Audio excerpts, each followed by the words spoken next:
احنا النهارده يا جماعه في قصر عائشه. حابب تقول للبنات حاجه تانية بقى عشان الجوازه تفرق؟ اقول لا. تقول ايه بقى؟ نصيحتين. ايه؟ اولا النصيحه اللي بيقول اسال المجرب ولا تسال طبيب غلط، هي اسال المجرب ولا تنسى الطبيب. ماشي. فده تصحيح المثل. على ما اعتقد ان مفيش رئيس اجنبي راح خان الخليلي غير الرئيس الفرنسي ايمانويل ماكرون مع الرئيس السيسي. لا يجب ان تكون كسولا زي عمر مرموش، لازم ما يكونش عندك كنبه في البيت، لازم تاكل انت واقف زي الحصان.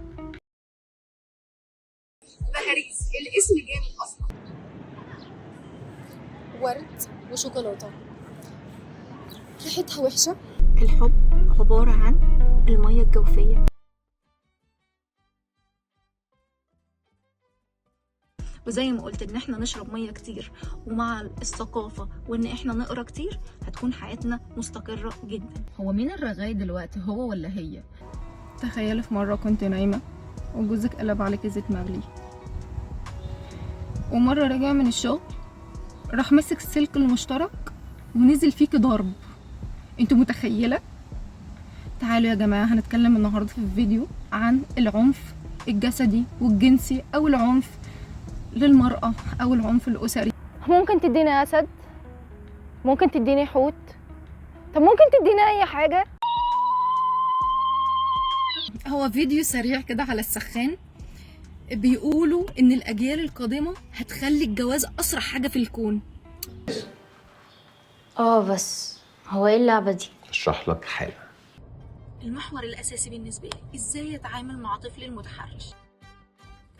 هو احنا فعلا بنحب ولا احنا بنضحك على نفسنا؟ ولا احنا بنقلد الناس اللي بنحبهم في المسلسلات والافلام وفي الكتب؟ عايزه اقول لكم ايه، اللي عدى كله حب واللي جاي مع العراب حب تاني. انا هتشل يا جماعه، على رغم الحميميه والحب اللي كان بين ميار وعزت في المسلسل قرروا يبعدوا. كان واضح قوي من اول لحظه ما بينهم من الحب والقرب والتفاهم، حتى لما راح الفندق، حتى لما قالت له تتجوزني، انا عايزه اتجوزك، ده كان واضح قوي. بس هي كان عندها ظروف، اتس اوكي، احنا مش هنمسك في الظروف دي خالص، احنا هنمسك ايه السبب اللي خلاهم يقرروا يبعدوا عن بعض. جربت يا جماعه في مره من المرات ان انت تكون عايش في وسط ناس وحاسس باليتم؟ طب هو اليتم ده كلمه كبيره، طب هو اليتم ده يتم الاب والام او فقد الاب والام، ولا في يتم المشاعر اللي انت تكون عايش في وسط ناس بس حاسس بعزله، حاسس بغربه جواك وانت في وسط الناس دي؟ هي يعني ايه نصيحه؟ يعني ايه حد لما يجي يقول لي انا عايزه انصحك انا خايف عليك ومش عارفه ايه؟ في حاجات كده سريعه عرفتها عن النصيحه. 5 انواع من الرجاله ما ينفعش ترتبطي بيهم. يا جماعة واحدة واحدة بس بالظبط، خلينا نركز مع بعضينا. هو عيد الحب امتى؟ ومين اصلا اللي اسس عيد الحب اللي في شهر 11؟ هل اصبح الغش وسيله وغايه لتحقيق الاحلام؟ في 10 علامات يا جماعه بتقول ان العلاقه بتاعتكم هتستمر. ليه بسمة في مسلسل فات الميعاد كل شويه تقول لمسعد انا مش عايزه اخاف منك؟ ليه كانت بتكررها على طول؟ ايه هي لغه الحب الخايبه؟ هي ايه علامات الشخص الحنين؟ وايه الفرق ما بين الشخص الحنين والشخص النرجسي؟ وانا صراحه لما قريت روايه عريس الغفله كنت متخيله حاجه وطلعت حاجه تالته خالص. ست الحسن والجمال يتمناها 1000 شاطر حسن ويجري وراها ناس كتير. هو في حب بيخلينا هادين؟ طب احنا لما شفنا فيلم ولنا في الخيال حب. بس الام بالشكل ده بتقولي ان هي مصدر الكون، محور الكون بالنسبه لبسمة او بالنسبه لاي حد في حياتها. بالليل بيحبني، تاني يوم ما بحبكيش، تالت يوم هتقدم لك، لا غيرت رأيي. هو مين بالظبط ده؟ مين اللي عنده شيزوفرينيا؟ مين اللي مجنن الناس كلها؟ مين اللي محسسنا ان هو استثنائي؟ مين اللي محسسنا ان هو حياته صعبة قوي؟ اهدى يا غراب، بنتكلم عن برج الجوزاء. لا مفيش حاجه اسمها كده، انت مريض روح اتعالج. ان كنت منجذبه لماله فهذا اهتمام. خارجين النهارده يا نهار اسود، هيكون في مشاكل وهيكون في نكد كتير. اتكلمنا عن العلاقات الإنسانية وقلنا إن هي متعددة ومتنوعة وجواها ثغرات كتير ومحاور كتير، ومن أهم الحاجات اللي هنتكلم عليها النهاردة علاقة بيكون أحد الطرفين هو مصدر الكون كله مصدر كل حاجة، الزوج مصدر للزوجة، الزوجة مصدر للزوج في كل حاجة. لازم تكون زي ابن أحلام كراوية في فيلم حزلقوم. ايه طيب في ايه؟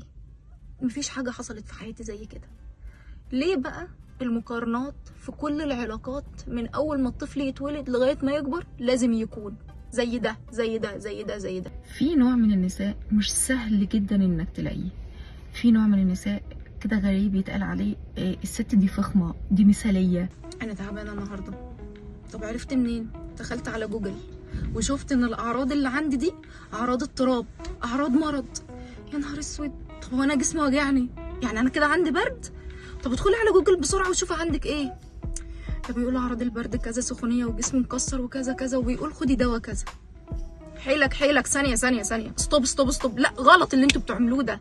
ليه بناخد كل حاجه من على السوشيال ميديا؟ لو شايف ان مهنة الاخراج زي ما بقولك هي بسيطة والناس كتير في حياتنا هتريحنا لو امتهناها، اكتب لي في الكومنتات. هو انتوا احترتوا زيي؟ هو ايه سبب التحرش اصلا؟ هو ليه اصلا في تحرش؟ في مثل في حياتي كده داري على شمعتك تقيد، فاول حاجتين واهم حاجتين الحب والشغل. عندنا احلى نوعين للصلاه، صلاه الحب وصلاه الشكر. ايه هي علامات انكم مش جاهزين للجواز؟ لما بتزعل بتختفي، مش قادر تتكلم، مش قادر تواجه.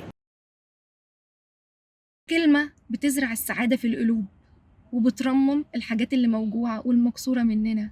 ايوه زي ما بقولك كده، الكلمه دي موجوده يا جماعه صدقوني، بس انتوا مش بتستخدموها. صدقوني الكلمه دي كلمه شكرا. تعالوا يلا شوفوا حكايتها. ايه يا صاحبي؟ ايه برضه؟ عشان ما تعملوا كومنت ولايك وفولو وسبسكرايب للبرنامج بتاعي وتقولي هنا في الريسبشن ده وحللكم مشاكلكم، تعرفوا ان البرنامج مهم عشان انتوا مش متابعينه، بالتالي مش عارفين تحلوا ايه مشاكلكم. يلا بقى اعملوا لايك وكومنت وفولو وسبسكرايب للبرنامج عشان تعرفوا تحلوا مشاكلكم. السلام يبقى كده على فكرة، ما هو السلام الصحيح